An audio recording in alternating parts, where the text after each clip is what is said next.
प्यारे बच्चों, आज के इस लेक्चर में हम महात्मा गांधी की लाइफ हिस्ट्री कवर करने जा रहे हैं। तो ये तो आप जानते ही हो कि महात्मा गांधी का इंडियन हिस्ट्री में कितना बड़ा रोल है, क्या इंपॉर्टेंट पोजीशन वो रखते हैं। तो यही चीज आपके कॉम्पिटिटिव एग्जाम में भी रिफ्लेक्ट होती है। तो महात्मा गांधी की लाइफ से उनके जो कंट्रीब्यूशन है इंडियन फ्रीडम स्ट्रगल से, वहां से आपके क्वेश्चन आने के चांसेस बहुत ज्यादा होते हैं, काफी हाई होते हैं। तो हमने ये कोशिश की है कि जितने भी फैक्ट्स इंपॉर्टेंट है कॉम्पिटिटिव पॉइंट ऑफ व्यू से और जितने भी प्रीवियस ईयर के क्वेश्चन पेपर्स हैं उनमें जितने भी आड़े तिरछे सवाल भी पूछे गए वो सब हमने फैक्ट के फॉर्म में इंक्लूड कर लिए बच्चों इसमें। ठीक है, तो इस पूरे टॉपिक में, इस पूरी वीडियो में एक एक लाइन बहुत इंपॉर्टेंट है आपके लिए। तो एक भी लाइन आपको मिस नहीं करनी है, आपको याद रखने हैं फैक्ट्स। ठीक है, तो आइए चलिए हम स्टार्ट करते हैं।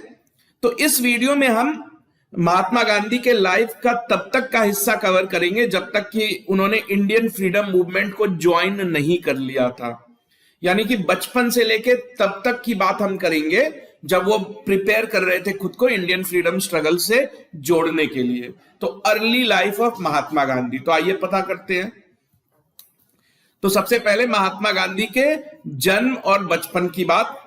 तो महात्मा गांधी का पूरा नाम मोहनदास करमचंद गांधी था। तो देखो, गुजरातियों और जो महाराष्ट्र के लोग होते हैं उनमें ये एक आदत होती है कि वो अपने फादर के नेम को अपना मिडिल नेम बना लेते हैं।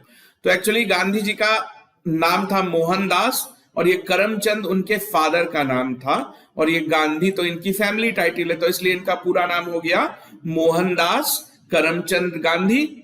और ये बहुत इंपॉर्टेंट फैक्ट है बच्चों, एक भी फैक्ट इस पूरी वीडियो में आप मिस नहीं कर सकते, उसको आपको याद रखना ही होगा।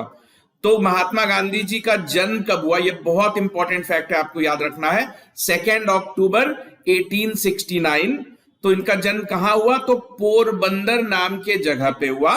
पोरबंदर उस वक्त काठियावाड़ रियासत हुआ करती थी, जैसे प्रोविंस होते हैं ना, प्रिंसली स्टेट्स। तो काठियावाड़ रियासत जो कि गुजरात में है, वहीं पे इनका जन्म हुआ। तो इनके फादर का नाम तो मैंने आपको बता ही दिया कि मिडिल नेम से ही आप समझ सकते हो। तो इनके फादर का नाम था करमचंद उत्तम दास गांधी। तो एक तरह से सोचो तो ये उत्तम दास जो हैं ये गांधी जी के दादाजी हुए ना, क्योंकि करमचंद के मिडिल नेम में लगाए। तो करमचंद के फादर उत्तम दास और गांधी जी यानी मोहनदास के फादर करमचंद। खैर जो भी हो, तो इनके जो फादर थे करमचंद उत्तम दास गांधी, वो दीवान थे पोरबंदर के। पोरबंदर की जो रियासत थी काठियावाड़ में बनी हुई। तो दीवान का क्या मतलब होता है बच्चों, दीवान एक बहुत बड़ा ऑफिसर होता था जो रिवेन्यू या टैक्स कलेक्ट करता है लोगों से। दीवानी राइट बोलते थे उसको। तो टैक्स कौन देते थे, किसान वगैरह। तो ये तो दीवान थे, रियासत थी तो किसी राजा के अंडर ये दीवान थे। तो महात्मा गांधी बहुत अच्छी फैमिली से, पैसे वाली फैमिली से बिलोंग करते थे। तो महात्मा गांधी की मदर का नाम था पुतली बाई। पुतली बाई काफी एक रिलीजियस किस्म की महिला थी, काफी धार्मिक, और वो बचपन से ही महात्मा गांधी को रामायण महाभारत इस तरह की जो रिलीजियस चीजें होती हैं वो पढ़ के सुनाया करती थी। तो इसका काफी गहरा असर पूरी लाइफ आपको गांधी जी पे देखने को मिलेगा। जो अहिंसा की बातें या फिर जो धर्म के मार्ग पे चलने की बातें, ये सब गांधी जी ने अपनी बुक में लिखा है कि उन्होंने अपनी मदर पुतली बाई से ही सीखा। गांधी जी जो है करमचंद और पुतली बाई की चौथी संतान थे, यानी इनके 3 भाई बहन और थे, मतलब 2 बड़े भाई थे गांधी जी के, ये चौथे थे अपने पेरेंट्स के। तो 1876 में गांधी जी के फादर करमचंद, अभी तक तो ये पोरबंदर के दीवान थे, तो पोरबंदर से भी अच्छी बेहतर जगह एक बड़ी रियासत थी राजकोट की। तो राजकोट रियासत भी गुजरात में ही थी। तो राजकोट रियासत के दीवान बन गए और जब दीवान बन गए तो अपनी पूरी फैमिली को लेके ये लोग राजकोट शिफ्ट हो गए। तो महात्मा गांधी उस टाइम हार्डली 6-7 साल के एक छोटे से बच्चे थे। तो अब इनको पोरबंदर छोड़ के राजकोट में अपना जीवन बिताना है, तो पूरी फैमिली शिफ्ट हो गई राजकोट। तो राजकोट में जब ये लोग शिफ्ट हो गए तो वहां गांधी जी का एक स्कूल में एडमिशन कराया गया, तो वहां से उनकी फॉर्मल एजुकेशन चालू हो गई। और राजकोट में रहते रहते ही गांधी जी ने अपनी हाई स्कूल भी पास की।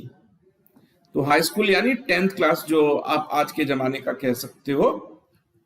तो वहीं राजकोट में रहते रहते ही 1883 में, तो 1883 में गांधी जी की उम्र कितनी थी? तो 13 साल की ही थी। तो गांधी जी की शादी करा दी जाती है कस्तूरबा बाई कपाड़िया से। राजकोट में हुई इनकी शादी। तो कस्तूरबा बाई, ये आप देख सकते हो, कस्तूरबा बाई और ये अपने महात्मा गांधी जी। तो महात्मा गांधी जी उस वक्त 13 साल के थे। उनकी जो वाइफ थी कस्तूरबा बाई, वो उनसे 1 साल बड़ी थी, 14 साल। तो गांधी जी ने अपने इसमें लिखा है, इन्होंने अपनी बायोग्राफी लिखी, ऑटोबायोग्राफी लिखी है ना गांधी जी ने, माई एक्सपेरिमेंट्स विथ ट्रुथ। तो उसमें काफी डिटेल में इस चीज का जिक्र किया है कि उनके लिए शादी का मतलब होता था कि नए कपड़े मिलेंगे, अच्छी चीजें खाने को मिलेंगी। तो काफी एक्साइटेड थे पूरे। उनको ये मतलब पता नहीं था कि कितनी जिम्मेदारी आ जाती है लाइफ में, क्या चेंजेस आएंगे। तो ये सारी चीजें मैंने डिटेल में लिखी है। और बाद में महात्मा गांधी जी जो है वो चाइल्ड मैरिज के खिलाफ थे। उनका मानना था कि कम उम्र में शादी नहीं होनी चाहिए, लेकिन उनके पेरेंट्स ने उनकी शादी कम उम्र में ही करा दी थी। तो खैर, तो इन दोनों की शादी हो गई। उसके 2 साल के बाद इनको पहला बेबी हुआ। महात्मा गांधी और कस्तूरबा बाई का जो पहला बेबी था वो कुछ ही महीनों में डेथ कर गया, क्योंकि उस टाइम जो है वो मेडिकल फैसिलिटीज उतनी अच्छी नहीं थी। तो चाइल्ड मोर्टेलिटी रेट काफी हाई हुआ करती थी। तो इनका जो पहला बेबी है वो बच नहीं पाया, जिंदा नहीं रह पाया काफी दिन। तो महात्मा गांधी काफी दुखी रहने लगे। तो इनका दुख और बढ़ गया, इसलिए बढ़ गया क्योंकि कुछ ही दिनों के बाद जो इनकी जो पहली संतान, उनकी डेथ हो गई। उसके कुछ ही दिनों के बाद इनके फादर की भी डेथ हो गई। यानी ये साल जो 1885 वाला साल है, महात्मा गांधी जी के लिए बहुत ही अनलकी, बहुत ही अनफॉर्चुनेट, दुखों से भरा साबित हुआ। बेटे की भी डेथ हो गई, जो पहली संतान है। तो कितना दुख होता है किसी की पहली संतान या कोई भी संतान हो उसको कुछ हो जाए। और उसके कुछ ही दिनों के बाद फादर की भी डेथ हो जाती है। बाद में ये दोनों जो कपल हैं, इनको 4 बेटे हुए। पहली संतान तो नहीं बच पाई, लेकिन बाद में इन्होंने 4 बेटों को जन्म दिया। तो अब गांधी जी की प्रोफेशनल लाइफ की बात करते हैं। तो राजकोट से उन्होंने अपनी स्कूलिंग वगैरह पूरी कर ली। तो जब वो 18 साल के हुए तो उनकी हाई स्कूल की पढ़ाई पूरी हो चुकी थी। और मैंने आपको बताया कि गांधी जी के बड़े भाई भी थे। गांधी जी जो है अपने माता पिता के जो है चौथी संतान थे ना। तो इनके बड़े भाई भी थे। तो इनके बड़े भाई लोग जो थे वो लॉयर की प्रैक्टिस करते थे। लॉयर, देखो उस वक्त जो लॉयर होना बहुत बड़ी बात थी, क्योंकि आपको सरकारी नौकरी तो देते नहीं थे अंग्रेज, आपको मौका ही नहीं मिलता था। तो आप या तो अपनी खेती बाड़ी कर लो, या तो कोई बिजनेस भी आप नहीं कर सकते थे, क्योंकि बिजनेस वगैरह भी चौपट हो रखे थे। तो अगर आपको सोसाइटी में कुछ अच्छी पोजीशन चाहिए तो इस तरह एक लॉयर बनना उस वक्त बहुत बड़ी बात मानी जाती थी, क्योंकि आप लॉयर बनोगे तो आप ब्रिटिश कोर्ट में ही प्रैक्टिस करोगे ना। तो आपका रुतबा, आपका सम्मान काफी पूरी सोसाइटी में होता था उस वक्त। तो गांधी जी के बड़े भाई जो थे वो लोग भी लॉयर ही थे। तो इसलिए गांधी जी को नेचुरली लॉयर बनने की तरफ उनका झुकाव था, उनके फैमिली में ही लॉयर वगैरह थे। तो उसके लिए 1888 में जब गांधी जी 18 साल के हो चुके थे तो वो लंदन चले जाते हैं। क्यों चले जाते हैं? क्योंकि उनको लॉ की पढ़ाई करनी है। तो पैसों की प्रॉब्लम तो एज सच इनको थी नहीं, अच्छी फैमिली से बिलोंग करते थे। और दूसरी चीज क्या थी कि जो ब्रिटिश लोगों का ही कब्जा था ना कंट्री पे, तो जो कोर्ट्स वगैरह होते थे वो तो ब्रिटिश लॉ के मुताबिक चलते थे। जो ब्रिटिश पार्लियामेंट में जो भी लॉज बनाए जाते थे इंडिया के लिए, उसके अकॉर्डिंग ही कोर्ट्स फंक्शन करती थी ना। तो इसकी पढ़ाई जो होती थी लॉ की, खास करके इंडियन लॉ की, उसके लिए भी आपको लंदन ही जाना होता था। तो ये 1888 में लंदन चले गए कि मैं वहां जाके पढ़ूंगा, लॉयर बनूंगा। तो ये आप उस वक्त की तस्वीर गांधी जी की देख सकते हो। तो इन्होंने एडमिशन लिया। बच्चों ये आप फैक्ट याद रखोगे कि यूनिवर्सिटी कॉलेज ऑफ लंदन में से पढ़ाई की है गांधी जी ने, यूनिवर्सिटी कॉलेज ऑफ लंदन। तो इसी यूनिवर्सिटी में देखो, एक होती है यूनिवर्सिटी, तो एक बड़ी सी यूनिवर्सिटी के अंदर कई छोटे छोटे डिपार्टमेंट्स होते हैं, ठीक है। तो इस यूनिवर्सिटी के अंदर एक डिपार्टमेंट होता था, उसका नाम था इनर टेम्पल कॉलेज। तो इसी इनर टेम्पल कॉलेज में लॉ की पढ़ाई कराई जाती थी। तो अगर कल को आपको क्वेश्चन पूछा जाता है तो ऑप्शन में कुछ भी हो सकता है, यूनिवर्सिटी कॉलेज ऑफ लंदन भी हो सकता है या फिर इनर टेम्पल कॉलेज भी हो सकता है। तो इनर टेम्पल कॉलेज जो है वो यूनिवर्सिटी कॉलेज ऑफ लंदन का ही हिस्सा था, उसी के कैंपस में बना हुआ था। तो गांधी जी एक की सिंसियरिटी देखी, उनको उनकी हार्ड वर्क को देख के जो इनर टेम्पल कॉलेज की एडमिनिस्ट्रेशन है उन्होंने गांधी जी को इनवाइट किया कि ठीक है आप लॉ वाले कोर्स में एडमिशन ले सकते हो। किसी को भी एडमिशन नहीं मिल जाता था। तो गांधी जी को वहां पे, गांधी जी ने अपने बुक वगैरह में लिखा है कि उनको अपने आप को लंदन में ढालने के लिए काफी प्रिपरेशन करनी पड़ी, इस तरह के कपड़े वपड़े खरीदने पड़े ताकि उनको जो लंदन का उनका कॉलेज है वहां पे इजीली एक्सेप्ट कर लिया जाए, क्योंकि इंडियंस को तो काफी नीची नजरों से देखते थे ना। और इन्होंने, गांधी जी ने ये भी लिखा है कि ये पियानो क्लासेस भी लेते थे। तो प्योर इंग्लिश मैन बनना चाहते थे गांधी जी, क्योंकि उस वक्त तो काफी छोटे बच्चे थे, 18 साल की उम्र थी। तो उस वक्त तो लाइफ में इन्हीं सब चीजों में मतलब किसी भी यंगस्टर का इंटरेस्ट रहता है ना। तो काफी अपने आप को सजा सवार के बिल्कुल इंग्लिश मैन बना के रखते थे। तो फाइनली इनको इनर टेम्पल कॉलेज से परमिशन मिल जाती है कि आप हमारे यहाँ लॉ की डिग्री में एडमिशन ले सकते हो। और उसके बाद गांधी जी कुछ ऐसे दिखने लगे, बिल्कुल ब्रिटिश की तरह। तो एक कहावत है ना कि when in Rome do as Romans do, तो जब आप जहां जैसा देश वैसा भेष। तो खैर अब इनको लॉ की डिग्री में एडमिशन तो मिल गई। अब एक इंटरेस्टिंग बात यह है बच्चों कि जहां से महात्मा गांधी ने लॉ की पढ़ाई की, जिस इनर टेम्पल की मैं बात कर रहा हूं, जहां से महात्मा गांधी ने पढ़ाई की, कुछ सालों बाद वहीं पे जवाहरलाल नेहरू ने भी एडमिशन लिया। 25-30 साल के बाद जवाहरलाल नेहरू ने ठीक उसी कॉलेज से पढ़ाई की है। तो आप कह सकते हो कि महात्मा गांधी जो है जवाहरलाल नेहरू के कॉलेज के सीनियर थे। इतना ही नहीं, जो सरदार पटेल हैं उन्होंने भी यहीं से पढ़ाई की है। तो एक तरह से आप कह सकते हो कि जो इनर टेम्पल कॉलेज है, अगर किसी को इंडिया में लॉयर बनना होता था तो वो यहीं जाके एडमिशन लेता था, यहीं से डिग्री लेके आता था। तो महात्मा गांधी कब गए? 1888 में उन्होंने अपनी लॉ की पढ़ाई शुरू की। उनको 3 साल का वक्त लगा अपनी डिग्री पूरी करने में। तो 1891 में महात्मा गांधी को लॉ की डिग्री मिल गई। अब वो एक बैरिस्टर या लॉयर बुला सकते थे खुद को। अब देखो, लॉयर तो बन गए महात्मा गांधी जी, 1891 में उनको डिग्री मिल गई। तो ये लंदन से इंडिया लौट के आते हैं 1891 में। सोचते हैं कि चलो अब मैं अपनी प्रैक्टिस चालू करूंगा, जैसे मेरे भाई वगैरह, बड़े भाई वगैरह करते हैं। तो इनको यहां आके ये बात पता चलती है कि कुछ ही हफ्तों पहले मेरी मदर की डेथ हुई। तो ये काफी गुस्सा भी होते हैं कि मुझे क्यों नहीं बताया गया। लेकिन उस वक्त तो टेलीफोन वगैरह थे नहीं, चिट्ठी, अगर आप चिट्ठी भी लिखोगे तो उसको लंदन पहुंचने में 1 महीने का वक्त लगता है। और इनके घर वाले नहीं चाहते थे कि इनके फाइनल एग्जाम्स हैं, लॉ का फाइनल एग्जाम चल रहा है, तो डिस्टर्ब किया जाए, इसलिए इनको खबर नहीं दी गई थी। तो ये इंडिया लौट आए और आते ही इनको इतना बड़ा झटका लगा कि मेरी मदर नहीं रही। तो थोड़े ये डिस्टर्ब भी रहने लगे, इनका उतना ध्यान नहीं लगा अपने प्रोफेशनल करियर में। और काफी कोशिश करने के बाद भी इनको लॉयर का कोई ढंग का काम नहीं मिला। तो लॉयर, तो ये नए नए लॉयर बने हैं, हार्डली इनकी उम्र 22-23 साल की थी उस वक्त। तो और इनकी उतनी रेप्यूटेशन भी नहीं हुई थी। तो जब तक कोई बड़ा लॉयर आपको अपने अंडर नहीं रखता है, तो एक लॉयर के लिए करियर स्टार्ट करना या रेप्यूटेशन बिल्ड करना थोड़ा मुश्किल होता है। तो इंडिया में इनको कोई खास काम मिल नहीं रहा था, लॉयर वाला काम। तभी इनकी किस्मत में एक चेंज आता है। तो गुजरात के ही काठियावाड़ में ही पहले गांधी जी की फैमिली रहती थी।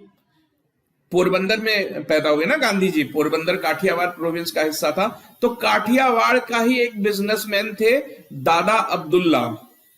तो दादा अब्दुल्ला साउथ अफ्रीका में रहते थे, इनका बिजनेस था साउथ अफ्रीका में। तो साउथ अफ्रीका में इनके साथ धोखाधड़ी हो गई थी, कुछ पैसों की धोखाधड़ी हो गई थी। तो इनको एक लॉयर चाहिए था जो गुजराती भी समझता हो, क्योंकि जो इनके साथ धोखाधड़ी हुई थी उसमें जो सारे कागज थे उसको बहुत ज्यादा कागज गुजराती में भी थे, इंग्लिश में भी थे। तो इनको कोई ऐसा बंदा, कोई ऐसा लॉयर चाहिए था जो गुजराती लैंग्वेज जानता हो, इंग्लिश लैंग्वेज जानता हो और लॉयर तो हो ही हो। तो इसलिए इन्होंने गांधी जी को 1 साल के कॉन्ट्रैक्ट पे साइन किया कि तुम्हें मेरा केस लड़ने के लिए साउथ अफ्रीका जाना है। तो यही है दादा अब्दुल्ला। तो ये काठियावाड़ के मर्चेंट थे, तो ये आप याद रखोगे। तो दादा अब्दुल्ला का बिजनेस जो है साउथ अफ्रीका के नेटेल प्रोविंस में था। अब नेटेल प्रोविंस की क्या कहानी है बच्चों, कि नेटेल प्रोविंस में इंडियंस की पॉपुलेशन बहुत ज्यादा थी। देखो, जो ब्रिटिशर्स हैं उन्होंने सिर्फ इंडिया ही नहीं बल्कि कई और कंट्रीज पे भी कब्जा कर रखा था, जैसे मलेशिया, इंडोनेशिया, श्रीलंका, बर्मा। तो ये लोग क्या करते, वैसे ही इन लोगों ने, ब्रिटिशर्स ने साउथ अफ्रीका पे भी कब्जा कर रखा था।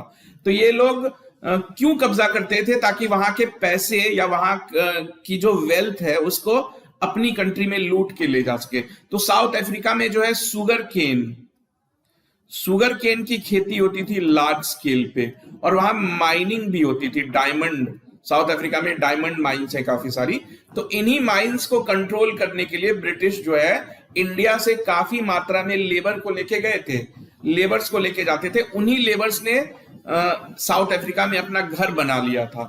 तो नेटल प्रोविंस में बहुत बड़ी संख्या में इंडियंस रहते थे। उस वक्त नेटल प्रोविंस में कहा जाता है कि 40,000 इंडियंस रहते थे। तो समझ सकते हो कितनी बड़ी इंडियंस की पॉपुलेशन थी, और आज तो खैर लाखों में है। तो अब ये नेटल पहुंच जाते हैं, और जब इतना आप हमेशा याद रखना कि नेटल में महात्मा गांधी जिस जगह रहते हैं उसके चारों तरफ इंडियन पॉपुलेशन है अच्छी खासी। ठीक, तो अब आगे बढ़ते हैं। तो 1893 में ये डरबन के लिए निकल जाते हैं इंडिया से। डरबन कहाँ है, तो साउथ अफ्रीका में है, उसी नेटल प्रोविंस में है डरबन। देखो, प्रोविंस जैसे महाराष्ट्र स्टेट है, और महाराष्ट्र की कैपिटल है बॉम्बे, मुंबई, जो बोलना है बोलो, तुम्हारी श्रद्धा। वैसे ही नेटल एक प्रोविंस है साउथ अफ्रीका में, और उसकी कैपिटल हुआ करती थी डरबन। तो ये डरबन में इनको केस लड़ना था, तो ये डरबन पहुंच जाते हैं। गांधी जी को 1 साल का कॉन्ट्रैक्ट साइन कराया गया था, और उनसे कहा गया था कि ये केस 1 साल में खत्म हो जाएगा। तो गांधी जी यही सोच के गए थे कि चलो 1 साल के बाद मैं वापस इंडिया लौट आऊंगा। लेकिन किस्मत ने कुछ ऐसा खेल खेला कि गांधी जी के अगले 21 साल साउथ अफ्रीका में ही बीते। वो तो यही सोच के गए थे कि एक ही साल में लौट के आ जाना है, लेकिन 21 साल बीत गए उनके साउथ अफ्रीका में। तो ऐसा क्यों हुआ, क्यों 1 साल 21 साल में बदल गए, वो समझ लेते हैं। साउथ अफ्रीका पहुंचते ही गांधी जी को बहुत बड़ा झटका लगा। एक्चुअली गांधी जी ने अपने बुक में लिखा है कि वो खुद को एक ब्रिटिश सिटीजन ही मानते थे। आप उनके रंग ढंग और कपड़े भी देख सकते हो। इनिशियल बिल्कुल शुरुआती दिनों में वो अपने आप को एक ब्रिटिश मानते थे, क्योंकि इंडिया जो है ब्रिटिश कंट्रोल में था ना। तो इंडिया ही नहीं, ऑस्ट्रेलिया, न्यूजीलैंड, ये सब भी ब्रिटिश कंट्रोल में था। तो ऑस्ट्रेलिया और न्यूजीलैंड के नागरिकों को तो बहुत अच्छे से ट्रीट किया जाता था, लेकिन इंडियंस को काली चमड़ी का होने की वजह से उसको नीची नजरों से देखा जाता था। खैर जो भी हो, महात्मा गांधी का ऐसा मानना था कि हम अगर ब्रिटिश सिटीजन होने के नाते अपने हक डिमांड करेंगे तो ब्रिटिश हमारी बात और अच्छे से सुनेंगे। तो हम ब्रिटिश को यह समझाएं कि हम भी तो ब्रिटिश हैं। तो जैसे लंदन में रहने वाले ब्रिटिश को आपने आजादी दी है, तो वैसे हमको भी दे दो। तो ये चीज महात्मा गांधी के दिमाग में तो थी, लेकिन ब्रिटिशर्स के दिमाग में तो रेशियल डिस्क्रिमिनेशन भरा हुआ था ना। वो तो काली, या कह लो कि खुद को गोरी चमड़ी, और जिनकी चमड़ी काली होती थी उनको नीचे नजरों से देखते थे। तो साउथ अफ्रीका में महात्मा गांधी को काफी रेशियल डिस्क्रिमिनेशन का सामना करना पड़ा। अब होता क्या था कि साउथ अफ्रीका में जो ब्रिटिश वगैरह गए हुए थे, इन्होंने अपनी पूरी की पूरी कॉलोनी बना रखी होती थी, कॉलोनी। अब इस कॉलोनी से कोई भी रास्ता अगर गुजरेगा तो आप इस रास्ते से नहीं जा सकते हो। इस रास्ते से सिर्फ गोरी चमड़ी वाले यूरोपियन ही जाएंगे, या फिर आपको अगर जाना भी है तो आपको पास दिखाना होगा। अगर आप किसी यूरोपियन के घर के सामने से भी गुजरोगे तो वो पुलिस को कंप्लेन कर देगा, आपको उसके घर को छूना नहीं है। मतलब बिल्कुल एक अछूतों वाली फीलिंग थी। तो तो ये रेशियल डिस्क्रिमिनेशन काफी हद तक फैला हुआ था। तो एक बार ऐसे ही महात्मा गांधी एक यूरोपियन कॉलोनी से होके गुजर रहे थे, उसका फुटपाथ यूज कर रहे थे, तो तभी पुलिस वालों ने इनको लात वात मार के वहां से भगा दिया कि तुम्हारे लिए नहीं है ये फुटपाथ, तुम तो काली चमड़ी वाले हो। तो इस तरह की चीजें महात्मा गांधी के लाइफ में होने लगी। तो अकेले इंडियंस ही नहीं, जैसा कि मैंने आपको बताया कि ब्रिटिशर्स जो है कई सारी कंट्री से लेबर्स को लेके गए थे, इंडियंस को लेके गए थे, चाइनीज को लेके गए थे। खैर चाइना पे उनका कंट्रोल तो नहीं था, लेकिन मलेशिया इंडोनेशिया वाली जगहों से वो रिक्रूट करते थे। तो इंडियन, चाइनीज और बाकी जो एशियन कंट्रीज को उन्होंने कैप्चर कर रखा था। तो ये सारे नागरिक को उठा के ये साउथ अफ्रीका ले गए थे। तो इन सब को काफी डिस्क्रिमिनेशन का सामना करना पड़ता था, यानी कि कह लो कि पूरे एशियन कम्युनिटी को, एशिया से जितने भी लोग साउथ अफ्रीका गए थे, दोनों तरफ से डिस्क्रिमिनेशन का सामना करना पड़ता था। एक तो ब्रिटिशर्स इनको इज्जत नहीं देते थे, दूसरा जो साउथ अफ्रीका के लोकल सिटीजन्स थे वो भी इनको पसंद नहीं करते थे। क्यों? क्योंकि उनका तो यही मानना था ना कि ये एशियंस जो हैं ये ब्रिटिशर्स की हेल्प करते हैं, उनकी फैक्ट्रीज में काम करते हैं, उनके माइंस में काम करते हैं। तो साउथ अफ्रीकन का भी यही मानना था कि इंडियंस जो है मिल के लूटते हैं ब्रिटिशर्स को। तो ये पॉलिटिकल सिचुएशन थी उस वक्त की। और तो और जो इंडियंस हैं, जैसे आज अगर हम अपनी कंट्री में कोई भी जमीन खरीदेंगे तो हम कहीं भी फ्रीली खरीद सकते हैं। लेकिन साउथ अफ्रीका में क्या था कि अगर आप कोई भी जमीन खरीदोगे, खरीदना तो दूर की बात है, अगर आप रेंट पे भी घर लोगे और आप एक एशियन हो तो आपको पुलिस से परमिशन लेना होगा, और जमीन तो आप खरीद ही नहीं सकते थे। जमीन बिल्कुल आपको नहीं बेची जाएगी, जमीन सिर्फ यूरोपियन खरीद या बेच सकते हैं। और अगर आपको रेंट पे भी घर चाहिए तो पहले आपको जाके परमिशन लेनी होगी पुलिस वालों से, एडमिनिस्ट्रेशन से। तो इतनी ज्यादा ह्यूमिलिएशन का सामना करना पड़ा महात्मा गांधी को। तो महात्मा गांधी का जो भ्रम था वो टूट गया। तो तब से महात्मा गांधी के दिमाग में ये फीलिंग आ गई कि नहीं, जो ब्रिटिश रूल है इसमें सब कुछ ठीक नहीं है, इसमें कुछ चेंजेस करने की जरूरत जरूर है। तो अभी तो महात्मा गांधी के लाइफ में प्रॉब्लम स्टार्ट हो गई थी, लेकिन एक दिन कुछ ऐसा हुआ कि महात्मा गांधी की लाइफ हमेशा के लिए बदल गई। तो महात्मा गांधी एक ट्रेन पे जा रहे थे। तो जैसा कि मैंने आपको बताया कि जब पूरी की पूरी फुटपाथ और रोड वगैरह रिजर्व कर दिए जाते थे यूरोपियंस के लिए कि जिस रास्ते से यूरोपियंस गुजरेंगे काली चमड़ी वाले ना गुजरे, तो ऐसी ही सिस्टम इन लोगों ने ट्रेन में भी बना रखी थी। तो ट्रेन की पूरी बॉगी ऐसी होती थी कि जिस बॉगी में सिर्फ यूरोपियंस ही बैठ सकते थे, एक भी काली चमड़ी वाला यानी कि एशियन या साउथ अफ्रीकन उस तरह की बॉगीज में नहीं घुस सकता था। तो महात्मा गांधी ने एक बार क्या किया कि वो जा रहे थे तो ऐसी ही एक बॉगी का टिकट उन्होंने कटा लिया, फर्स्ट क्लास बॉगी बोलते थे इसे, ठीक। तो ऐसी बॉगी का टिकट कटा के वो चुपचाप जाके बैठ गए। तो जब टीटी आया तो टीटी ने देखा कि अरे ये तो काली चमड़ी वाला है, ये तो देख के इंडियन लग रहा है, यूरोपियन तो लग नहीं रहा है, तो ये इस बॉगी में क्यों बैठा हुआ है। तो उसने महात्मा गांधी को कहा कि तुम दूसरी बॉगी में उठ के चले जाओ, ये बॉगी सिर्फ यूरोपियंस के लिए है। तो महात्मा गांधी ने कहा कि मैं क्यों जाऊं, मेरे पास टिकट है, और तुम जब टिकट है मेरे पास तो मेरी चमड़ी के कलर से तुम्हें क्या मतलब है। लेकिन टीटी ने क्या किया, टीटी ने फोर्स करके महात्मा गांधी को उतार दिया। तो जब ट्रेन रुकी, मेरिट बर्ग, बच्चों आपको याद रखना है, ये बहुत इंपॉर्टेंट है बच्चों। तो मेरिट्सबर्ग नाम के स्टेशन पे ट्रेन रुकी। तो ट्रेन रुकते ही महात्मा गांधी को देखो धक्के मार के टीटी ने नीचे उतार दिया। तो ये कितनी बड़ी इंसल्ट वाली चीज है। उस वक्त रात का वक्त हो रहा था, धक्के मार के उतार दिया। तो स्टेशन का नाम मेरिट्सबर्ग था। आज इस स्टेशन का नाम पीटर मेरिट्सबर्ग है। तो कॉम्पिटिटिव एग्जाम में आपको कुछ भी हो सकता है, लेकिन आप मेरिट्सबर्ग तो याद रखोगे ना। तो पीटर मेरिट्सबर्ग बोलो या मेरिट्सबर्ग बोलो, जो भी बोलो। तो इस घटना ने महात्मा गांधी को जो है हमेशा के लिए बदल दिया। महात्मा गांधी ने सोचा कि नहीं, अब इनफ इज इनफ, अब काफी इंसल्ट मैंने सह लिया। तो सिर्फ मैं ही नहीं बल्कि सारी एशियन कम्युनिटी को यही फेस करना होता है। तो ये तारीख थी 7 जून 1893। तो महात्मा गांधी को साउथ अफ्रीका में ऑलरेडी 6 साल गुजर चुके थे। तो आप ये डेट भी याद रखना पड़ेगा आपको। तो 7 जून 1893 के दिन इतनी बड़ी घटना हुई कि महात्मा गांधी की लाइफ हमेशा के लिए बदल गई और उसने महात्मा गांधी ने अपने आप से प्रॉमिस किया कि मैं साउथ अफ्रीका में ही रहूंगा और यहां रह के ही ब्रिटिश रूल्स को चैलेंज करूंगा। इस तरह के जो डिस्क्रिमिनेटरी पॉलिसीज इन्होंने बना रखी है, इसको साउथ अफ्रीका में रह के ही चैलेंज करूंगा। यानी थोड़े दिनों के लिए इन्होंने भारत जाने का प्लान ड्रॉप कर दिया। ठीक, अपनी स्वेच्छा से इन्होंने साउथ अफ्रीका में रहने का फैसला किया। तो ये आज आप देख सकते हो महात्मा गांधी जी के नाम पे उसी पीटर मैरिट्सबर्ग स्टेशन पे ये उनके सम्मान में ये प्लेक लगा हुआ है। क्या लिखा है कि इन दी वेसिनिटी ऑफ दिस प्लेक, यानी इसी जगह पे महात्मा गांधी को ट्रेन से उतारा गया था, हटाया गया था। किस तारीख को? 7 जून 1893 को। तो चलिए अब आगे बढ़ते हैं।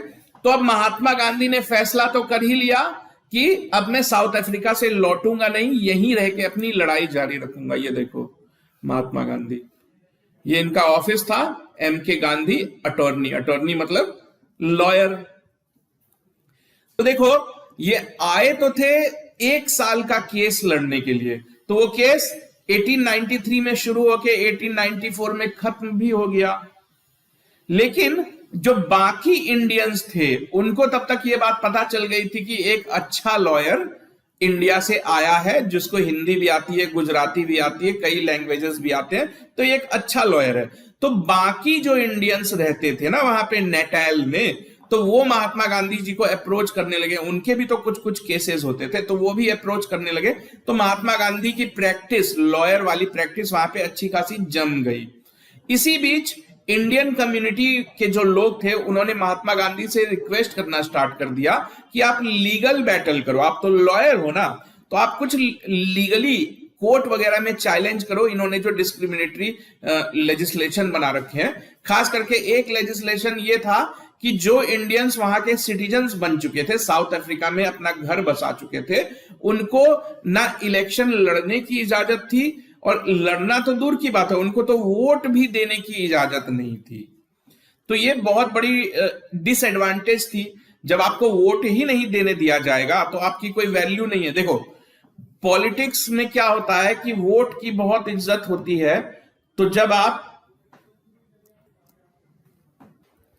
आज जिन लोगों के पास वोट की ताकत होती है, तभी तो वो लोगों पे दबाव डालते हैं कि मेरा ये काम नहीं करोगे तो हम आपको वोट नहीं देंगे। तो वोट डालना एक बहुत बड़ी ताकत होती है, और यही ताकत इंडियंस को दी नहीं गई थी, उनको वोट नहीं देने को दिया जाता था।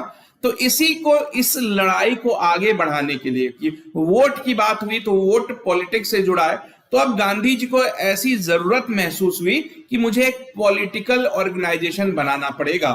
तो उन्होंने पहली बार अपनी लाइफ में कोई पॉलिटिकल ऑर्गेनाइजेशन बनाया और उसका नाम रखा नेटाल इंडियन कांग्रेस। नेटाल वो जगह जहां वो रहते थे, नेटाल यानी वो स्टेट या प्रोविंस जहां वो रहते थे। तो नेटाल इंडियन कांग्रेस बना ली 1894 में और शुरू कर दी पॉलिटिकल एक्टिविटीज कि हम इंडियंस को हक दिलाएंगे। तो अब जब इन्होंने ये फैसला कर ही लिया कि मुझे साउथ अफ्रीका में ही रह के अपनी लड़ाई लड़नी है, तो फिर 1897 में ये कुछ दिनों के लिए इंडिया जाते हैं और अपनी फैमिली को साउथ अफ्रीका लेके आ जाते हैं। ठीक है, तो अब इनकी लड़ाई स्टार्ट हो गई। तो उसी बीच क्या हुआ कि जो साउथ अफ्रीकन्स की जो लोकल पॉपुलेशन है वो भी अपने फ्रीडम स्ट्रगल की लड़ाई लड़ रही थी। उनपे भी तो ब्रिटिशर्स ने कब्जा कर रखा था ना। तो वहां के जो किसान हैं उनको वहां की लैंग्वेज में बोर कहा जाता था।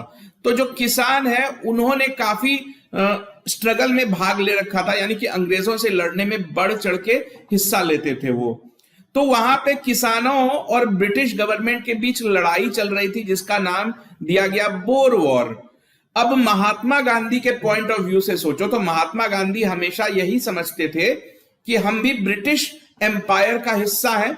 तो अगर ब्रिटिश एम्पायर को कोई परेशानी होगी तो एज अ ब्रिटिश एम्पायर के नागरिक होने के नाते हमको ब्रिटिश का साथ देना चाहिए, ये हमारी मॉरल ड्यूटी है। तो अब साउथ अफ्रीका में क्या हो रहा है, ब्रिटिश जो है वो लड़ रहे हैं। किससे लड़ रहे हैं? साउथ अफ्रीका के लोकल फार्मर्स से। ये फार्मर्स अपनी आजादी की लड़ाई लड़ रहे हैं। तो लेकिन महात्मा गांधी को लगा कि मेरी मॉरल रिस्पॉन्सिबिलिटी ब्रिटिश की मदद करना है, क्योंकि मैं ब्रिटिश एम्पायर में रहता हूं, मेरी कंट्री इंडिया जो है वो ब्रिटिश एम्पायर का हिस्सा है। ठीक है, तो ये जो बोर वॉर की लड़ाई हो रही थी ये काफी पहले भी दो बोर वॉर्स हुए। तो पहला जो बोर वॉर हुआ था वो साउथ अफ्रीका के ट्रांसवेल प्रोविंस में हुआ था। तो ट्रांसवेल प्रोविंस जो है वो नेटाल प्रोविंस के ही पास का प्रोविंस था, दोनों प्रोविंस लगे हुए थे, नेटाल और ट्रांसवेल। तो एक बोर वॉर ऑलरेडी ट्रांसवेल में हो चुका था और ट्रांसवेल को आजाद करा लिया था, इन बोर लोगों ने आजाद करा लिया था। अब बारी आई नेटाल की, तो नेटाल को आजाद कराने के लिए दूसरा बोर वॉर लड़ रहे थे। अब नेटाल की क्या सिचुएशन थी कि यहाँ पे ब्रिटिशर्स बहुत ज्यादा संख्या में रहते थे और इंडियंस भी रहते थे, तो अगर लड़ाई होगी तो इंडियंस को भी खतरा होगा ना। तो इन्हीं सब चीजों को ध्यान में रखते हुए महात्मा गांधी ने ब्रिटिश की हेल्प करने की सोची, ताकि ब्रिटिश जो है वो इंडियंस का ख्याल रखे। नेटाल में काफी बड़े मात्रा में इंडियन पॉपुलेशन है ना, तो इसीलिए तो महात्मा गांधी ने क्या किया, तो आपको याद रखना है कि महात्मा गांधी का पहले बोर वॉर से कोई लेना देना नहीं था। इन्होंने सेकेंड बोर वॉर में अंग्रेजों की मदद की। अब क्यों की वो मैंने आपको समझा दिया, क्योंकि नेटाल में बहुत ज्यादा मात्रा में इंडियंस रहते थे। दूसरी चीज क्या थी कि ब्रिटिश अपने अखबारों में लिखते थे कि जो इंडियंस है वो डरपोक होते हैं, उनमें लड़ने की क्षमता नहीं होती है, वो किसी वार में हिस्सा नहीं लेते हैं। तो इन्हीं सब चीजों को गलत प्रूव करना चाहते थे महात्मा गांधी। तो उन्होंने नेटाल में रहने वाले इंडियंस से अपील की कि ये सही वक्त है, हमको ब्रिटिशर से अपने रिश्ते अच्छे करने का मौका मिल रहा है। तो इन्होंने 1100 इंडियंस का एक ग्रुप बनाया और उस ग्रुप को नाम दिया इंडियन एम्बुलेंस कॉर्प्स। ये रहे महात्मा गांधी और ये रही इनकी इंडियन एम्बुलेंस कॉर्प्स। तो इस कॉर्प का क्या मतलब था कि अगर कोई लड़ाई में घायल होता है तो उसको एम्बुलेंस में डाल के, स्ट्रेचर में डाल के सुरक्षित हॉस्पिटल तक पहुंचाना।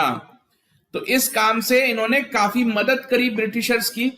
तो बाद में जब महात्मा गांधी इंडिया लौट गए तो जो इंडिया में ब्रिटिश एडमिनिस्ट्रेशन था उन्होंने इनका स्वागत किया। इससे जो है अंग्रेजों से महात्मा गांधी के रिश्ते बहुत अच्छे हो गए। महात्मा गांधी की बात अंग्रेज ध्यान से सुना करते थे कि हाँ ये अच्छा आदमी है, ये चीजों को समझता है। तो जब 1915 में महात्मा गांधी इंडिया लौट गए तो इसी इवेंट के चलते, इसी मदद का बदला ब्रिटिशर्स ने चुकाया कि आपने हमारी मदद की थी सेकेंड बोर वॉर में, 1899 में हुआ था सेकेंड बोर वॉर। उसके 16 साल के बाद कैसरे हिंद की उपाधि या टाइटल महात्मा गांधी को दी गई थी। तो ये बच्चों बहुत इंपॉर्टेंट क्वेश्चन है कि कैसरे हिंद की उपाधि किसको दी गई थी, तो महात्मा गांधी को दी गई थी। और क्यों दी गई थी, क्योंकि उन्होंने अंग्रेजों की हेल्प की थी सेकेंड बोर वॉर में। कैसे हेल्प की थी, तो एम्बुलेंस कॉर्प बना के की थी। तो साउथ अफ्रीका में महात्मा गांधी का सब कुछ ठीक चल रहा है, उनकी पॉलिटिकल ताकत बढ़ती चली जा रही है। तो अब ये अपने महात्मा गांधी हैं और ये एक बहुत great Indian freedom fighter Gopal Krishna Gokhale हैं।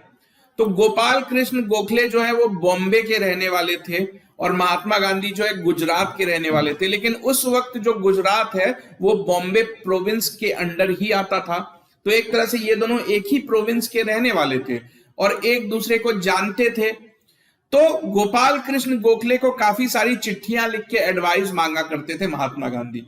उन्होंने गोपाल कृष्ण गोखले को अपना पॉलिटिकल गुरु बना रखा था। और गोपाल कृष्ण गोखले साउथ अफ्रीका भी आया जाया करते थे, क्योंकि साउथ अफ्रीका में भी मैंने आपको बताया ना काफी सारे इंडियंस रहते थे। तो वहां के इंडियंस को भी जो प्रॉब्लम होती थी तो उसको भी एड्रेस करने के लिए जाते थे, क्योंकि ये कांग्रेस के बहुत बड़े लीडर थे गोपाल कृष्ण गोखले। तो कांग्रेस के लीडर होने के नाते ये साउथ अफ्रीका आते जाते थे और इनका जो महात्मा गांधी का रिलेशन बहुत अच्छा हो गया था। महात्मा गांधी इनको अपना पॉलिटिकल गुरु मानते थे। तो गोपाल कृष्ण गोखले ने महात्मा गांधी से कहा कि तुम बॉम्बे आ जाओ, मैं बॉम्बे में ही तुम्हें किसी के यहां लॉयर की जॉब दिलवा दूंगा, किसी बड़े लॉयर के अंदर तुम्हें लॉयर रखवा दूंगा। तो गोपाल कृष्ण गोखले ने कन्विंस किया, तो महात्मा गांधी जी 1901 में इंडिया आ गए और बॉम्बे में एक छोटी सी ऑफिस अपनी खोल ली। लेकिन कुछ सक्सेस नहीं मिली इनको, लॉयर के रूप में ये सक्सेसफुल नहीं हो पाए बॉम्बे में। ठीक, तो गोपाल कृष्ण गोखले के कहने पे इन्होंने कांग्रेस का एक सेशन अटेंड किया तो गोपाल कृष्ण गोखले तो इतने बड़े लीडर थे ना, तो गोपाल कृष्ण गोखले के कहने पे उस साल जो कैलकाटा में सेशन हो रहा था, कांग्रेस का हर साल दिसंबर में सेशन होता है ना, हर साल एक बार ये लोग मिलते थे, उसको एनुअल सेशन बोला जाता था। तो महात्मा गांधी तो इंडिया आए ही हुए थे, तो गोपाल कृष्ण गोखले ने कहा कि मैं जा रहा हूं कैलकाटा में कांग्रेस का सेशन अटेंड करने, तुम भी मेरे साथ चलो। अब ये बात बच्चों बहुत इंपॉर्टेंट है कि गांधी जी ने पहली बार कांग्रेस का सेशन कब अटेंड किया था, जब उनको कोई जानता भी नहीं था ठीक से। 1901 में अटेंड किया था, ये आपको याद रखना है। सिर्फ अटेंड कर रहे हैं, कोई बड़ा पोजीशन इनको नहीं दिया गया, ये कोई बहुत बड़े नेता अभी तक तो नहीं बने हैं, तो ये आप याद रखोगे।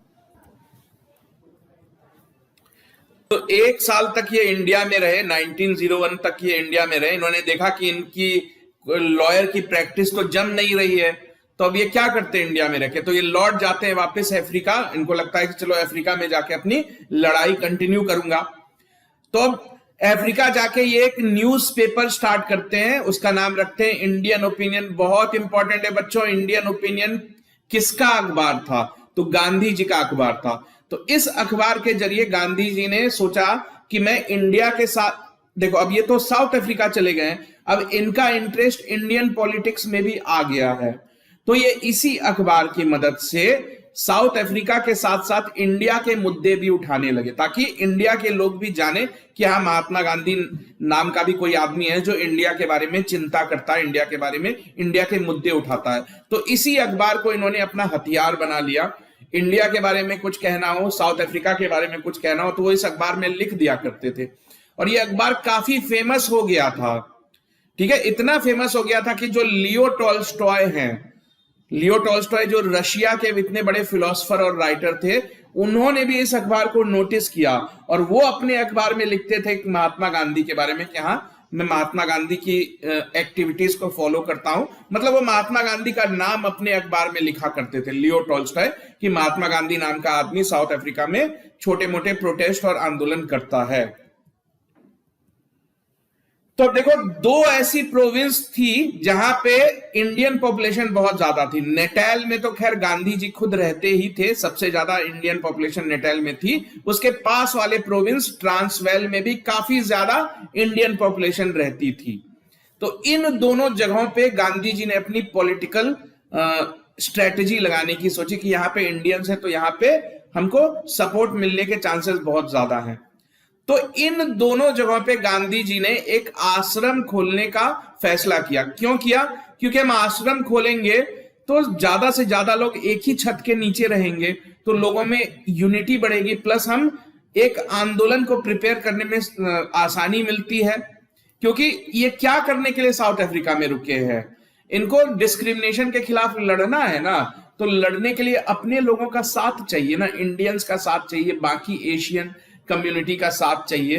तो ये चाहते थे कि सारे लोग इकट्ठा एक ही जगह पे रहे, मेरी नजरों के सामने रहे। तो इसके लिए इन्होंने एक जगह खरीदी, ठीक, और इन दोनों जगह पे आश्रम खोला। नेटाल में भी एक आश्रम खोला, ट्रांसवेल में भी एक आश्रम खोला।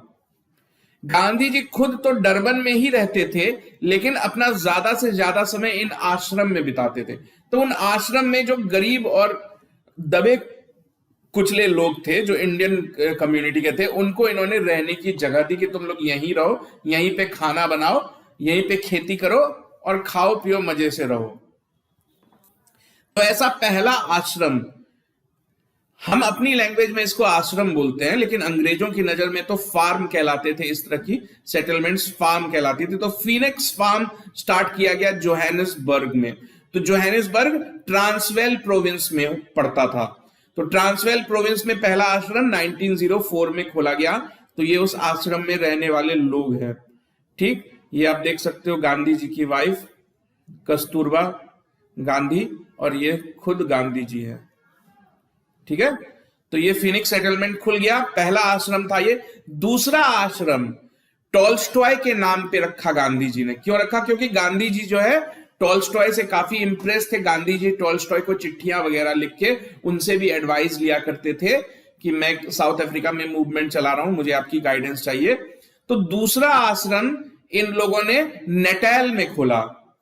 तो नेटल में 1910 में खोला, आश्रम का नाम दे दिया लियो टॉल्स्टॉय के ऊपर, नाम रखा टॉल्स्टॉय आश्रम। इस आश्रम को खोलने में इनकी मदद की कैलेनबैक नाम के एक आदमी ने। तो कैलेनबैक कौन था? तो ये एक जर्मन आर्किटेक्ट था, लगभग महात्मा गांधी की ही एज का था। जर्मन आर्किटेक्ट, महात्मा गांधी का अच्छा दोस्त बन गया था। तो ये जो दूसरा आश्रम बना टॉल्स्टॉय फार्म, क्योंकि ये आर्किटेक्ट था कैलेनबैक, तो इसने अपने हाथों से वो आश्रम बनाया था। तो आपको कैलेनबैक का भी नाम याद रखना है, ठीक।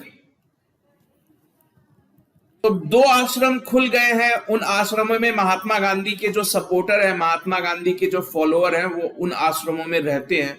उन आश्रमों में लोगों को रखने का एक मकसद ये भी था कि जो लोग गरीब हैं, तो जो खुद का खर्च नहीं उठा सकते, वो आंदोलन का हिस्सा कैसे बनेंगे, अंग्रेजों के खिलाफ लड़ाई कैसे बनेंगे। तो गांधी जी ने कहा कि तुम्हारे खाने रहने की प्रॉब्लम तो सॉल्व हो गई, तुमको आश्रम में रहने की जगह मिल गई, तो अब तुम खुल के पूरी हिम्मत के साथ एंटी गवर्नमेंट प्रोटेस्ट में शामिल हो सकते हो, एंटी डिस्क्रिमिनेशन प्रोटेस्ट में हिस्सा ले सकते हो। तो इसी मकसद से ये दो फार्म खोले गए थे।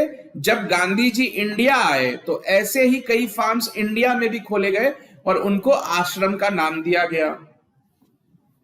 तो इन आश्रमों में हर तरह के काम होते थे, सिर्फ पॉलिटिक्स नहीं होती थी।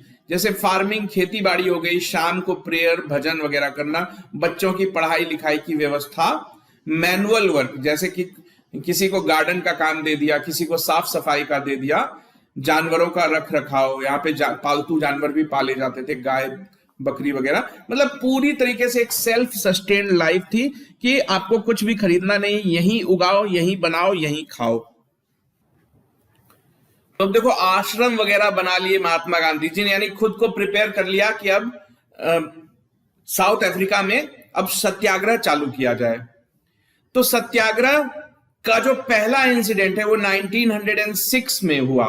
तो गांधी जी ने पहली बार सत्याग्रह कहां पे लॉन्च किया? तो आपको याद रखना है ट्रांसवेल, साउथ अफ्रीका में रहते रहते साउथ अफ्रीका के ट्रांसवेल प्रोविंस में स्टार्ट किया था।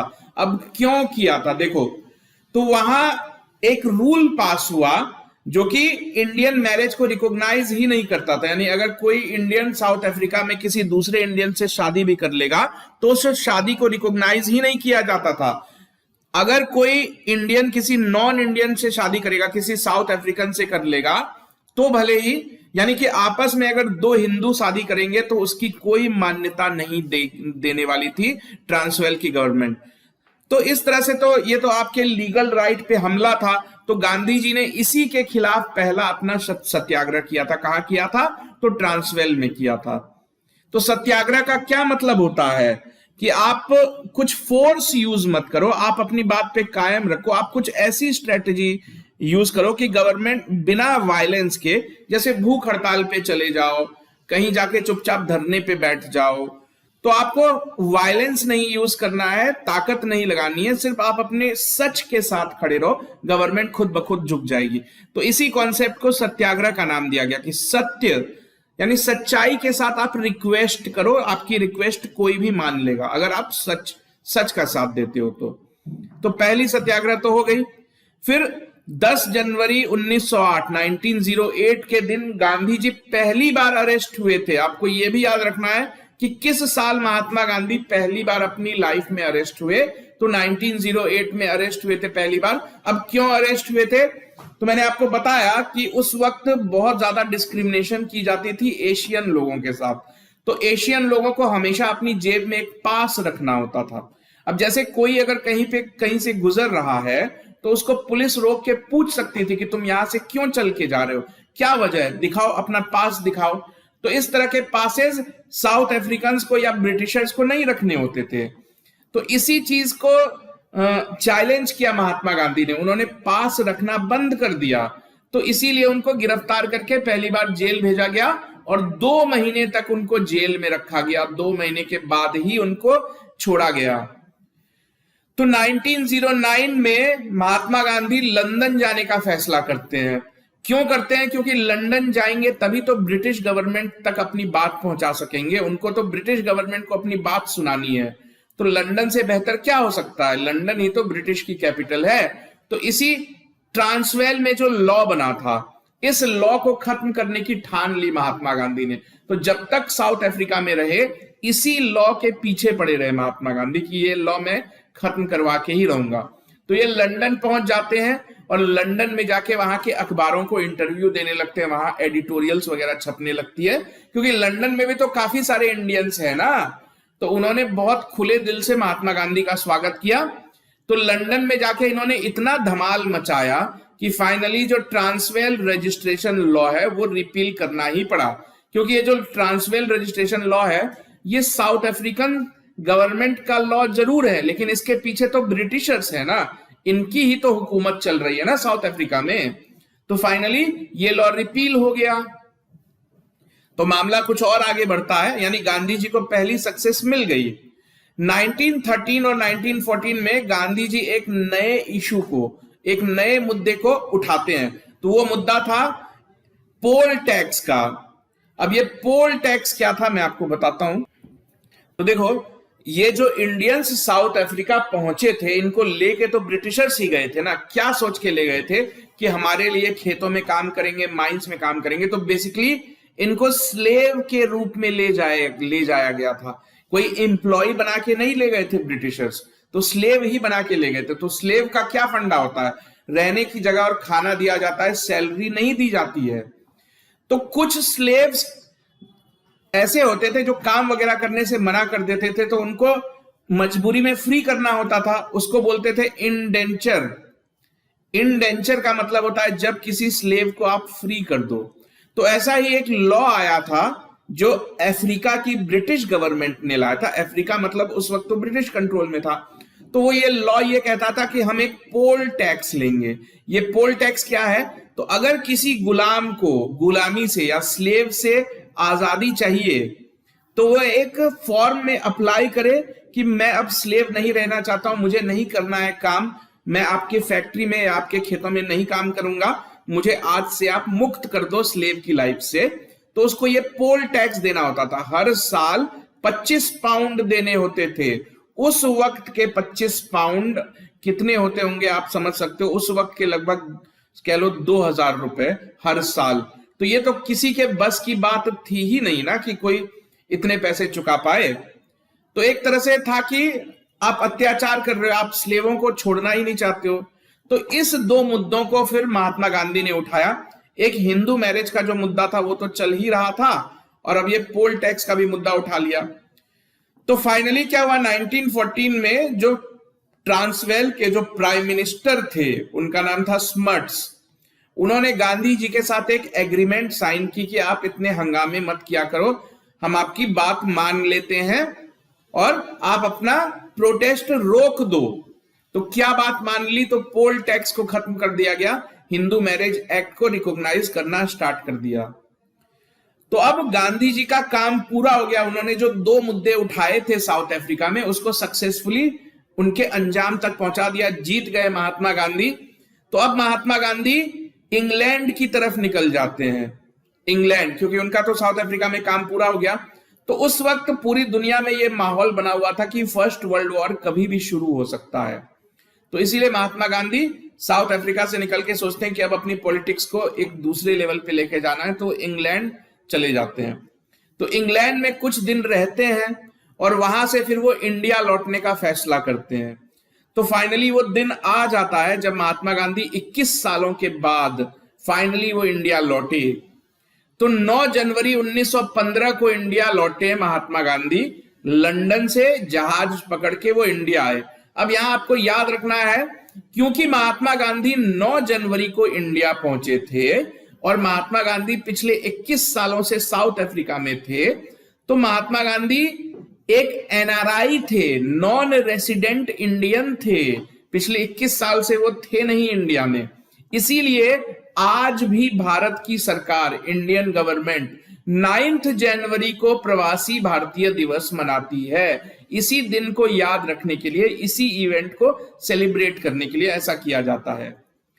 तो जब महात्मा गांधी पहुंचे बॉम्बे तब तक तो ये काफी फेमस हो गए थे, इन्होंने अखबार वगैरह जो निकाले थे उनसे इनका नाम काफी फेमस हो गया था, फार्म्स आश्रम वगैरह बना रखे थे, तो इंडिया में भी इनका नाम चारों तरफ फैल गया था। तो बम्बई में इनको रिसीव करने के लिए काफी लंबी चौड़ी भीड़ इकट्ठा हुई थी। अब साथ ही साथ ब्रिटिश गवर्नमेंट को भी ये बात पता चल गई कि महात्मा गांधी जो है, जिसने हमको साउथ अफ्रीका में परेशान किया इतने दिनों तक, अब वो लौट के अपनी ही कंट्री इंडिया आ गया है, तो इंडिया में भी आ गया है तो ये हमको परेशान तो करेगा ही। तो थोड़ी सी प्लेसेट करने के लिए, महात्मा गांधी को खुश करने के लिए, अच्छा फील कराने के लिए, जैसे ही महात्मा गांधी इंडिया आए उसी साल अंग्रेजों ने इनको कैसरे हिंद की उपाधि दी। कैसरे हिंद बेसिकली जैसे भारत रत्न होता है ना, तो वैसे ही उस वक्त समझ लो उस वक्त का भारत रत्न दिया। क्यों दिया था पहले ही हम डिस्कस कर चुके हैं। तो अंग्रेजों ने कहा कि हम आपको इसलिए दे रहे हैं कि आपने हमारी बोर वार में मदद की थी, सेकेंड बोर वार में मदद की थी, हमने देखा ना 1899 में एम्बुलेंस कॉर्प बनाई थी, ठीक है। तो भारत रत्न जैसा ही था ये, जो राजा का जन्मदिन हुआ करता था, जो इंग्लैंड का राजा था जॉर्ज 5 उस वक्त, उसके जन्मदिन के दिन ये अवार्ड दिया जाता था। तो अब महात्मा गांधी इंडिया लौट चुके हैं, तो अब इंडिया में वो अपनी पॉलिटिकल एक्टिविटी चालू करना चाहते हैं। तो जैसे कि उन्होंने साउथ अफ्रीका में आश्रम खोल रखे थे, वैसा ही एक आश्रम वो साबरमती आश्रम या सत्याग्रह आश्रम के नाम से अहमदाबाद में खोलते हैं, ठीक है। उसका असली नाम साबरमती आश्रम था, जगह का नाम सत्याग्रह आश्रम था, जगह का नाम साबरमती होने की वजह से उसको साबरमती का आश्रम या साबरमती आश्रम भी बोलते हैं। तो ये आश्रम में भी वही फंडा था, यहां पे लोग रहते थे, भजन कीर्तन करते थे, अनाज उगाते थे, अपना पीसफुल यहां पे लाइफ जीते थे। तो अब महात्मा गांधी इंडिया आ ही चुके थे, इनका पूरा पॉलिटिक्स में इंटरेस्ट भी था, तो वापस आके ये अपने गुरु के चरणों में गिर गए। गुरु कौन थे? गोपाल कृष्ण गोखले। और गोपाल कृष्ण गोखले तब तक तो बहुत बड़े नेता बन चुके थे कांग्रेस के। लेकिन महात्मा गांधी को कोई ऐसी जल्दबाजी नहीं थी कि मैं आज आया हूं और कल ही कांग्रेस ज्वाइन कर लूं, कल ही नेता बन जाऊं, ऐसा कुछ नहीं है। तो वो चाहते थे कि कुछ टाइम वो देश में घूमे, यहां वहां घूमे और जो है लोगों का दुख दर्द सुने। तो गोपाल कृष्ण गोखले को तो महात्मा गांधी काफी पहले से भी जानते थे ना। गोपाल कृष्ण गोखले साउथ अफ्रीका आया जाया करते थे, ये मैंने आपको पहले ही बता दिया। अब देखो, गोपाल कृष्ण गोखले कांग्रेस के बड़े नेता तो थे ही, साथ ही साथ गोपाल कृष्ण गोखले ने अपना भी एक संगठन बना के रखा था। एक पॉलिटिकल पार्टी तो नहीं कह सकते, एक पॉलिटिकल ऑर्गेनाइजेशन बना के रखी थी। उस ऑर्गेनाइजेशन का नाम था सर्वेंट्स ऑफ इंडिया सोसाइटी और इसका हेडक्वार्टर जो है पुणे में था। तो गोपाल कृष्ण गोखले बहुत रेस्पेक्ट करते थे, गांधी जी को बहुत पसंद करते थे। तो वो चाहते थे कि गांधी जो है सर्वेंट ऑफ इंडिया सोसाइटी का पूरा काम संभाल ले, ठीक। लेकिन गांधी जी ने जो है कांग्रेस तो ज्वाइन कर ली, लेकिन कुछ वक्त मांगा कि मुझे सोचने का वक्त चाहिए कि मैं servant of India society join करूं या ना करूं। तो बेसिकली ये जो सर्वेंट्स ऑफ इंडिया सोसाइटी, ये एजुकेशन और हेल्थ केयर के रूप में ज्यादा काम करती थी। तो आश्रम वगैरह ये लोग खोलते थे। उन आश्रम्स में बच्चों को, जैसे हॉस्टल्स होते हैं ना, तो ऐसे ही आदिवासी और गरीब घर के बच्चों को हॉस्टल प्रोवाइड करते थे, उनको रख के अपने पास पढ़ाते थे। तो यही काम था सर्वेंट ऑफ इंडिया सोसाइटी का। तो महात्मा गांधी ने कहा कि मुझे कुछ सोचने का वक्त दीजिए कि मैं servants of India society join करूं या ना करूं। तो गोखले जी के साथ तो महात्मा गांधी काफी कंफर्टेबली काम कर ही रहे थे, लेकिन कुछ ही दिनों के बाद गोखले की डेथ हो जाती है। एक्चुअली हुआ क्या था कि गांधी जी ने सोचा कि मैं तुरंत ही कोई पॉलिटिकल रिस्पॉन्सिबिलिटी नहीं लूं अपने सर पे। साउथ अफ्रीका में तो वो स्ट्रगल करके आए ही थे, वो तो जानते ही थे कि ब्रिटिश को कैसे परेशान करना है। लेकिन उन्होंने सोचा कि मैं इंडिया में थोड़ा रुक जाता हूं, समझ लेता हूं कि इंडिया की क्या प्रॉब्लम्स है। साउथ अफ्रीका की प्रॉब्लम्स को पहले उन्होंने समझा कि पोल टैक्स क्या होता है, हिंदू मैरिज एक्ट क्या होते हैं, तब ना वहां पे उनको रेजिस्ट करना स्टार्ट किया। तो ऐसे ही इन्होंने सोचा कि मैं फुल टाइम पॉलिटिक्स करने से पहले एक बार पूरे इंडिया का भ्रमण करना चाहता हूं, इंडिया के लोगों से मिलना चाहता हूं, उनसे पूछना चाहता हूं कि आपकी क्या समस्याएं हैं। जब उनकी समस्या समझ लूंगा तो मैं उनकी रिस्पॉन्सिबिलिटी, उनकी आवाज बन जाऊंगा। तो इसी चक्कर में वो पूरे इंडिया का टूर कर रहे थे, आप देख रहे हो ट्रेन से जा रहे थे। तो ये शांति निकेतन पहुंचे हुए थे। तो शांति निकेतन कहाँ है? तो वेस्ट बंगाल में है। शांति निकेतन रविंद्रनाथ टैगोर की बसाई हुई यूनिवर्सिटी थी। रविंद्रनाथ टैगोर ने ये यूनिवर्सिटी बनाई थी। तो जब महात्मा गांधी शांति निकेतन में थे तभी उनको एक बुरी खबर मिलती है कि उनके गुरु गोपाल कृष्ण गोखले की डेथ हो गई है। किसी को उम्मीद नहीं थी इतने कम उम्र में गोखले की डेथ हो जाएगी। तो गांधी जी जो है बिल्कुल अंदर से टूट गए और उसके बाद उन्होंने सोचा कि अब गोखले ही नहीं रहे तो मैं servant of India society join करके अब क्या करूंगा? मेरे गुरु की वो ऑर्गेनाइजेशन है, अब गुरु है नहीं तो मैं अकेला कैसे उसको संभालूंगा? तो तब तक देखो ये कांग्रेस तो ज्वाइन कर ही चुके थे, सर्वेंट ऑफ इंडिया सोसाइटी इन्होंने कभी ज्वाइन की ही नहीं। तो 2 साल तक महात्मा गांधी जो है वो पूरे इंडिया के अलग अलग जगहों की जो है टूर पे लगे रहे, लोगों से बातचीत वगैरह करते रहे, ठीक। और फिर उनको जब ऐसा लगा कि अब मैं इंडिया की प्रॉब्लम समझ गया हूं, मैं इंडिया की पब्लिक से मेरा कनेक्ट हो गया है, तब उन्होंने सोचा कि अब सही वक्त है, अब भारत में भी जो सत्याग्रह मैं अफ्रीका से करता हुआ आया हूं, अफ्रीका में जो मैंने अपनी सत्याग्रह को सक्सेसफुल बनाया वो मुझे इंडिया में भी अब शुरू कर देनी चाहिए। तब हम ये देखते हैं कि अगले कुछ 1-1.5 साल के अंतराल में गांधी जी ने 4 बड़े बड़े सत्याग्रह किए और इन 4 सत्याग्रहों की मदद से गांधी जी, जिनको बहुत ज्यादा लोग नहीं जानते थे जब वो इंडिया आए थे, इन्हीं 4 सत्याग्रहों से जब उभर के गांधी जी निकले तो इनको पूरा देश बापू, महात्मा, इस तरह के बड़े बड़े नामों से बुलाने लगा। मतलब ये जब इन 4 सत्याग्रहों की मदद से गांधी जी ने अपने आप को देश का ही, मतलब कांग्रेस का ही नहीं बल्कि पूरे देश का सबसे बड़ा नेता बना दिया। तो ये 4 सत्याग्रह क्या है ये हम आगे डिटेल में देखेंगे, लेकिन मैं आपको हिंट दे देता हूं। चंपारण सत्याग्रह का नाम आपने शायद सुना होगा। ऐसे ही खेड़ा सत्याग्रह इन्होंने किया, फिर अहमदाबाद में मिल स्ट्राइक हुई थी वहां किया, और फिर रॉलेट सत्याग्रह किया। तो ये सब हम आगे की वीडियोस में कवर करेंगे। तो अभी तक आपने ये देखा कि महात्मा गांधी ने अपनी अर्ली लाइफ कैसे बिताई।